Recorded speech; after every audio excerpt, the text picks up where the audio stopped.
Oke, selamat pagi kawan-kawan, para subscriber dan para penonton yang baru.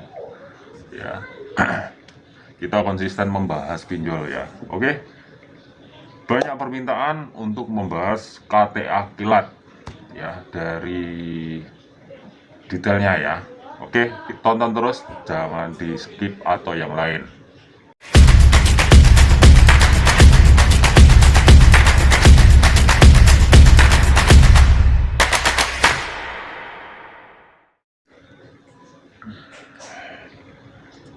Oke, kita lanjut ya. Jadi KTA kilat adalah pinjol ilegal yang sudah terdaftar dan berizin OJK. Nah, di sini saya dikasih salah satu contoh dari salah satu teman kita ya. Salah satu teman kita yang galbay KTA kilat yang sempat tanya-tanya lah pada saya gimana sih menghadapi DC-DC yang menagih selama dia galbay. Nah, sini saya diberikan file ya. Kita langsung saja lihat di PC ya.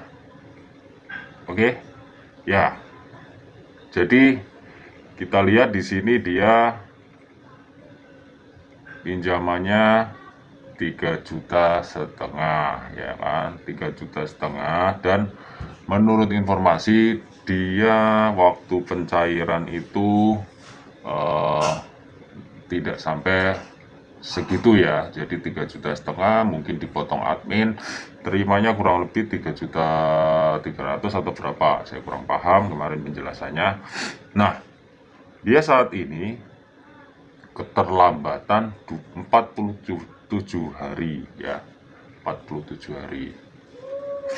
Nah, untuk rinciannya itu sebelumnya begini, 3,5 juta itu dibuat cicilan 2 kali ya, jadi 2 bulan ya, 2 bulan pembayaran. Nah, satu cicilan 2,5 juta, jadi bulan pertama 2,5 juta, bulan kedua 2,5 juta. Nah, kita hitung bunganya dulu.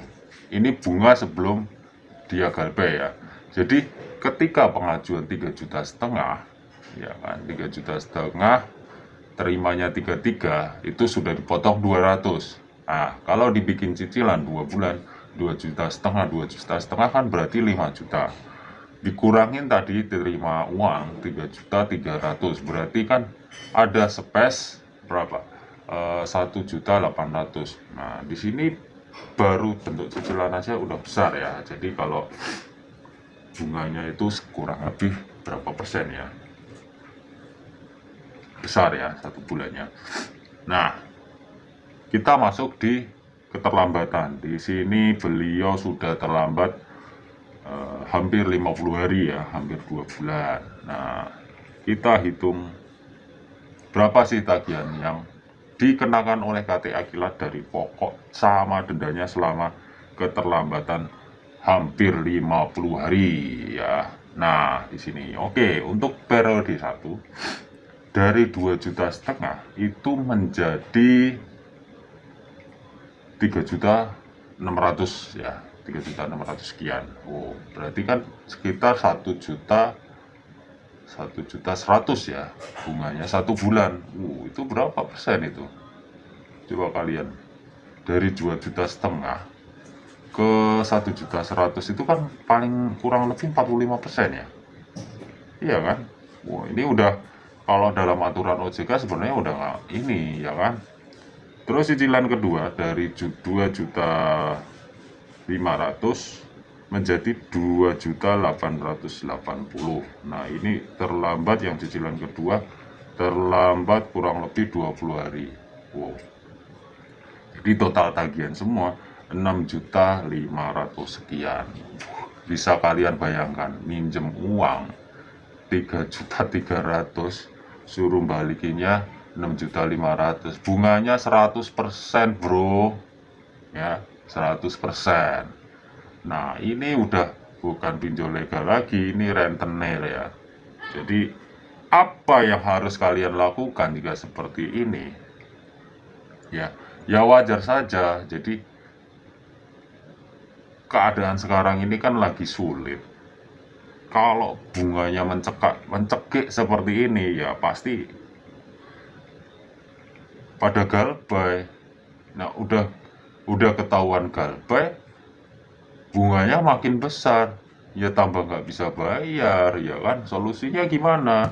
Solusinya ya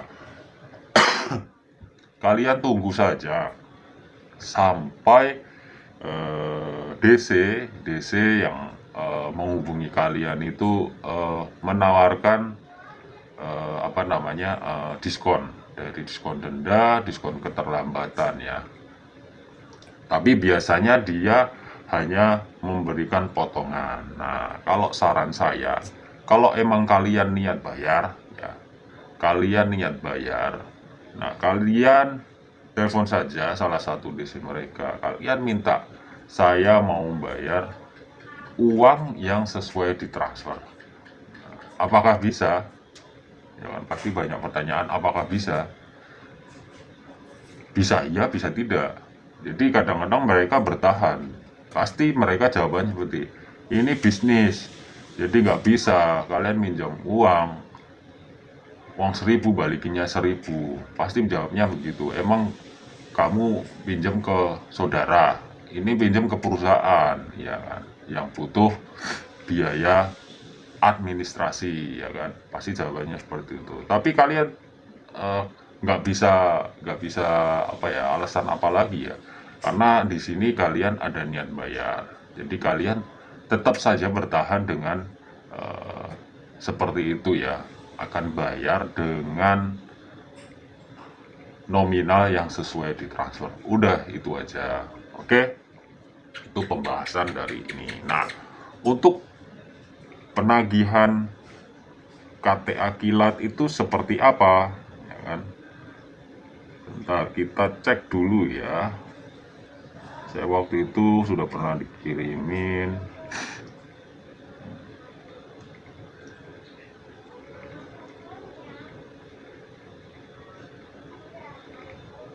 Nggak ada ya, saya nggak, udah ketutup yang lama. Jadi KTA kilat sama, penagihan untuk pertama kali galbay mungkin dalam waktu galbay 1 hari sampai 1 minggu itu sangat gencar ya.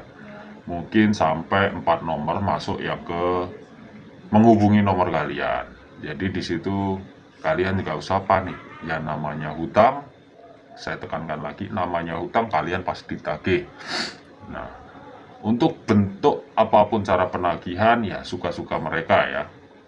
Karena tugas mereka adalah menagih dan mendapatkan pembayaran. Nah, di sini kalian sebagai nasabah yang galbay, kalian beralasan saja kalau dana emang belum ada, tapi nyatanya kan emang belum ada, jadi nggak bisa bayar. Kalau udah ada kan pasti nasabah membayar. Nah, di sini jika kalian diancam dengan melanggar perjanjian tanda tangan elektronik atau akan diproses hukum, ya kan, ya kalian ya terserah aja gitu, bilang aja terserah. Di sini bilang aja kalian bahwa ada niat untuk bayar, cuma saat ini belum ada untuk pembayarannya, itu aja ya. Jadi emang niat kalian itu bukan galbay seumur hidup ya.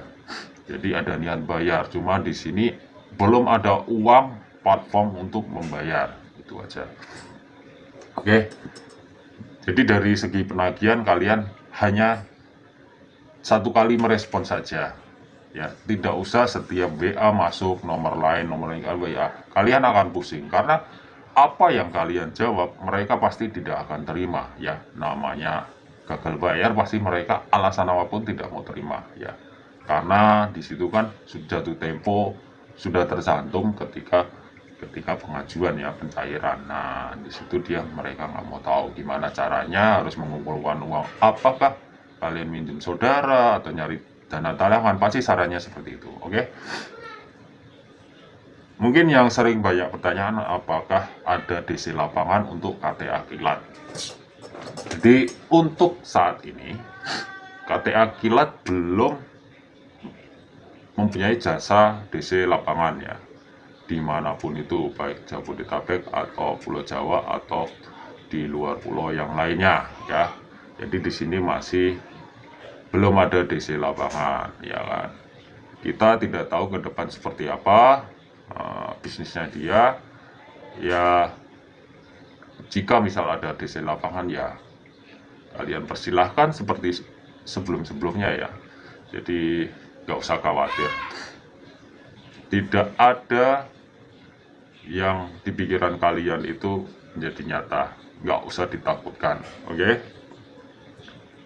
Mungkin sampai di sini dulu yang bisa saya sampaikan untuk aplikasi KTA Kilat.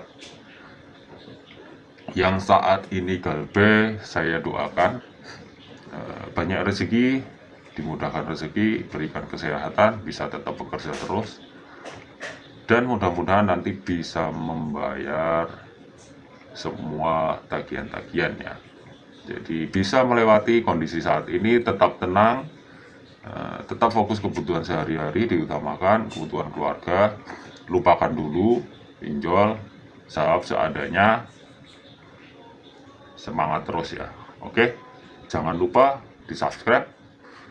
Oke, dan kalau kawan-kawan mau sharing masalah perpinjolan atau yang lain, pengen ngobrol teman-teman kalian yang saat ini punya masalah yang sama, bisa dicek di link di deskripsi. Kalian bisa gabung, bisa hubungi admin yang tercantum di situ ya. Oke, terima kasih.